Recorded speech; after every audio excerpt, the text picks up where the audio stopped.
professoras e professores! Sejam muito bem-vindos a mais um planejamento de aula de Tecnologia e Inovação Programação. Eu sou a Jéssica Tambor, eu sou formadora na Start by Alura, eu sou uma mulher branca de estatura média, tenho olhos castanhos, uso óculos, meus cabelos são longos, ruivos, ondulados e hoje estou vestindo uma camisa listrada. Estou sentada atrás de uma bancada e não estou sozinha aqui. Hoje estou dividindo a bancada com a professora Isabela. Tudo bem, Isabela? Bem-vinda! Oi, muito obrigada. Olá, professores, sejam muito bem-vindos. Eu sou a Isabela Soares, eu também sou formadora aqui na Start e eu também vou fazer minha audiodescrição. Eu sou uma mulher de pele clara, eu tenho cabelos castanhos, curtos e cacheados, eu tenho olhos verdes e hoje eu estou vestindo uma camiseta marrom. Bem-vinda, Isa. Obrigada, gente. Hoje vamos falar sobre a unidade que se chama Recursão, desenvolvendo arte geométrica com programação. Nós vamos ver a parte 1 desta unidade. E os objetivos aqui do planejamento são conhecer, então, a unidade e explorar estratégias pedagógicas para poder conduzi-las. E essa unidade ela tem ao todo 8 aulas, porém ela vai ser dividida em duas partes. Então a primeira parte, com 4 aulas, vai ser dada no terceiro bimestre e a segunda parte, com outras 4 aulas, serão dadas ao longo do quarto bimestre. Boa, Jé. E aí aqui vale lembrar, professores, que nesse planejamento de aula a gente vai falar da parte 1, que vai ser trabalhada no terceiro bimestre, as 4 primeiras aulas. E aqui, trazendo um pouco de previsão para vocês, a previsão é que vocês trabalhem as aulas 1 e 2 na semana 31 e as aulas 3 e 4 na semana 32. Isso mesmo. E antes da gente iniciar, eu vou mostrar um pouco para vocês as habilidades da BNCC que foram pensadas para os projetos dessa unidade. Nessa parte 1 teremos 3 projetos. Então, aqui a gente vai falar um pouco sobre a BNCC de Matemática, que vai falar sobre padrões sequenciais e também recursividade. Depois, vamos falar sobre ainda BNCC de Matemática, falando sobre combinações numéricas simples, cálculos mentais e situações práticas para problemas matemáticos. E, por último, BNCC de Computação, que vai falar sobre resolução de problemas, escolhas conscientes no código e também criações com autonomia. Bom, vamos encerrando por aqui, já a gente volta para detalhar mais essa unidade para vocês.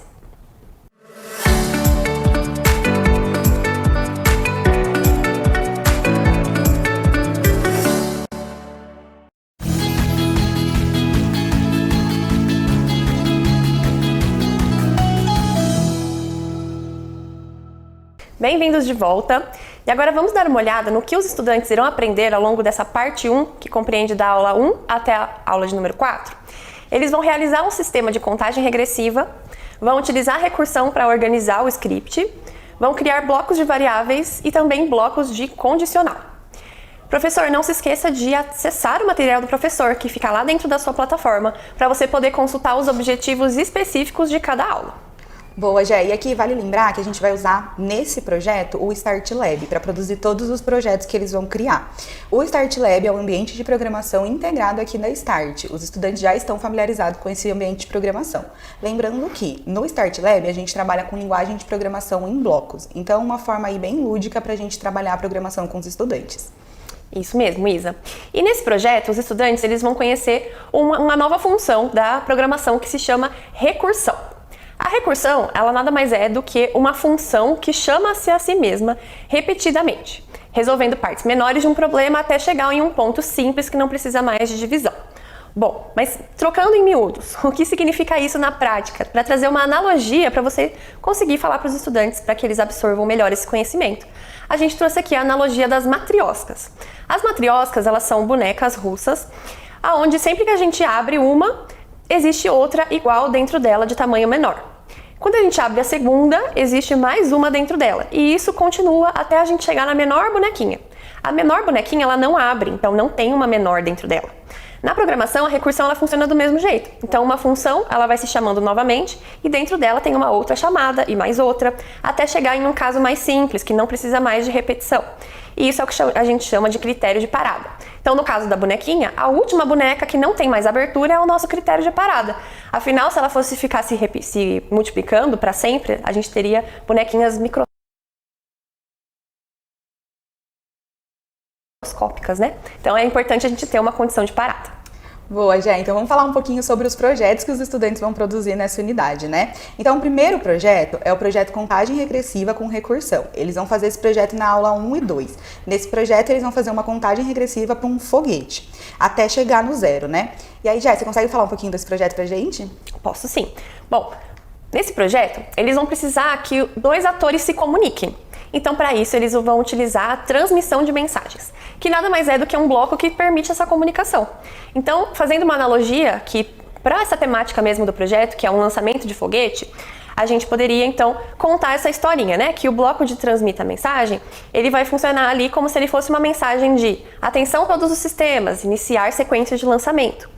E o bloco de quando eu receber a mensagem, ficar atento, porque quando ele escutar a mensagem transmitida, ele já sabe que ele tem, então, que ativar o envio desse foguete. Então, essa comunicação é muito importante nesse projeto. Boa, Jé. E aí o segundo projeto é um projeto que chama Calculando Qualquer Tabuada. Esse é um projeto que os estudantes vão trabalhar na aula 3. E aí eles vão aprender a criar um código que realiza a tabuada de qualquer número de forma automática e reutilizável, graças à recursão com parâmetros. E aí a Jé vai falar um pouquinho sobre esse projeto com vocês. Isso mesmo. Bom, antes de iniciar esse projeto, seria legal vocês trazerem uma pergunta norteadora para os estudantes, que é: o que aconteceria se a gente chamasse a função de tabuada sem dizer qual número que a gente quer multiplicar ou por onde que a gente quer começar? A intenção aqui é que o estudante entenda que se eu não sei o número pelo qual eu quero multiplicar, então não tem como essa tabuada acontecer. Então eu preciso definir esse número antes de começar. Então eu trouxe aqui essa criação de parâmetros dentro do bloco da função. Então aqui ele vai ter já essa função calculando tabuada e ele vai ter que adicionar dois parâmetros diferentes dentro deste bloco. Então o primeiro deles vai ser valor inicial, que é onde ele vai colocar o número que vai iniciar essa tabuada, e depois a tabuada, que quer dizer ali o número que vai ser multiplicado, o número que vai ser utilizado na multiplicação. Então esses parâmetros, eles funcionam como se eles fossem ingredientes dessa função. Então sem eles, o bloco não sabe o que ele vai calcular e nem por onde ele vai começar. Então eles são bem importantes. Boa, e aí a gente tem um último projeto que vai ser trabalhado nessa parte, no terceiro bimestre, que é o projeto 3, que é o projeto Simulando o Crescimento na Natureza, e que a gente vai trabalhar com ele na aula 4. E aí nele a gente utiliza a extensão da caneta e a recursão. Então os estudantes, eles vão ter que desenhar várias estrelas na tela, simulando o crescimento de um universo visual. Isso mesmo. E para poder fazer esse efeito, eles vão utilizar o bloco que se chama carimbe, lá da extensão de caneta. E o que esse bloco vai fazer? Esse bloco ele vai reproduzir a fantasia atual do personagem que está no palco, deixando uma cópia permanente dessa imagem exatamente onde o personagem estava naquele momento. Ou seja, o personagem ele vai se movimentar e em cada posição vai ficar um carimbo da imagem dele. Então é como se ele estivesse pintando o caminho com os seus próprios clones estáticos, sem precisar manter vários atores ativos ao mesmo tempo na tela. Bom, agora vamos para o próximo bloco e já voltamos. Até mais!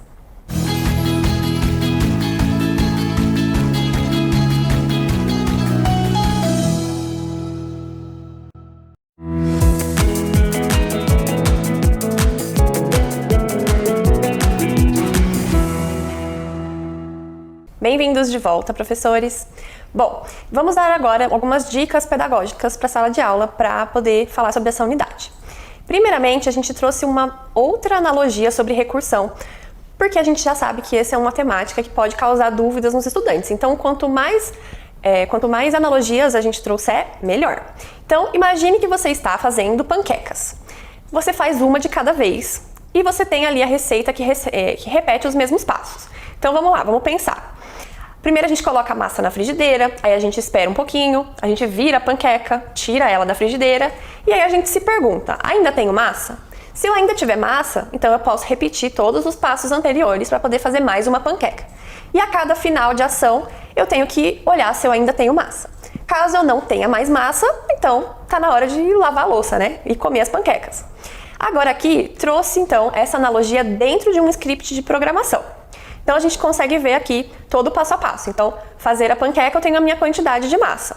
E aí eu vou seguindo os passos. E aqui nos parâmetros, eu tenho a quantidade de panquecas que faltam para fazer. A cada execução vai diminuir 1 na minha quantidade de massa. Quando chegar a 0, essa função ela vai parar automaticamente. No StartLab, a gente usa a recursão com parâmetros que é como se a gente estivesse dizendo, né? Repita essa função, mas pare se não tiver mais massa. Ou seja, os parâmetros eles controlam quantas vezes a função vai ser executada. Boa, já é muito legal trazer essa analogia para os estudantes, porque traz muito aí na realidade coisas que eles conhecem, né? E aqui uma outra dica que eu queria trazer para vocês é em relação à aula 4. Na aula 4, eles vão fazer o projeto que eles vão precisar usar a extensão caneta, né, para poder carimbar e criar clone dos nossos atores. E aí, uma pergunta que você pode iniciar essa aula é se os estudantes conhecem algum anime ou algum desenho em que o personagem ele cria vários clones de si mesmo e como que isso acontece lá. Essa pergunta pode ser bem interessante porque também conversa aí bastante com a faixa etária que eles estão, né? De repente eles assistem Naruto, Ben 10, algum desenho nesse sentido, e aí você pode perguntar como que funciona essa criação de clones, para que eles compreendam que criar um clone, eu tô criando esse meu personagem, né? Então eu tenho um personagem igual, mas eu não preciso criar toda a programação associada a ela, porque ela vai seguir a programação do meu primeiro personagem que eu criei. Então pode ser bacana também para você conseguir trazer mais atenção dos estudantes nesse momento da aula. Exatamente. E durante esse projeto, assim como nos outros, a gente sempre vai trazer isso como dica para vocês, para incentivar a personalização, a customização do projeto dos estudantes. Então incentivem eles a escolher outros atores, outros cenários. E aqui, pensando ainda na aula de número 4, onde eles vão fazer esse projeto de carimbos, de clones, a gente trouxe aqui algumas ideias. Então, eles podem personalizar o ator, ou seja, eles podem fazer então estrelas, ou planetas, ou personagens, e no nosso caso aqui do GIF a gente trouxe balões, que vão se carimbando e criando clones. Eles podem também explorar alguns cenários criativos que combinem ali com o personagem que eles escolherem. Eles podem também adicionar sons para o crescimento. Então, a cada carimbada, ele pode fazer um som diferente. Isso vai trazer uma complexidade bem interessante para o projeto. Ou, além disso, eles também podem criar uma narrativa, ou com balões, ou então com narradores lá dentro desse projeto. Fica como desafio também para os estudantes. Então, depois que eles terminarem, se alguns terminarem antes, você pode dar esse desafio para o estudante. Então, crie também junto ali uma narrativa com balões ou então com sons. É bem interessante e traz ali mais personalização para o projeto. Boa, já deixa bem com a carinha deles, né? E isso faz com que eles fiquem ainda mais interessados no projeto que eles estão produzindo. E aqui eu vou trazer uma outra dica para você agora, professor, que é a formação docente. Então, lembrando que toda unidade do estudante tem uma formação docente associada a ela, e não é diferente em relação a essa unidade. Então, na formação docente, a gente vai trazer algumas estratégias pedagógicas, algumas sugestões de verificação de aprendizagem que você pode utilizar no seu dia a dia. Para além disso, é muito importante que você faça a unidade do estudante, porque assim você vai saber quais podem ser possíveis dúvidas que eles podem ter, e aí já pensar em algumas estratégias para o momento de aula. Isso mesmo.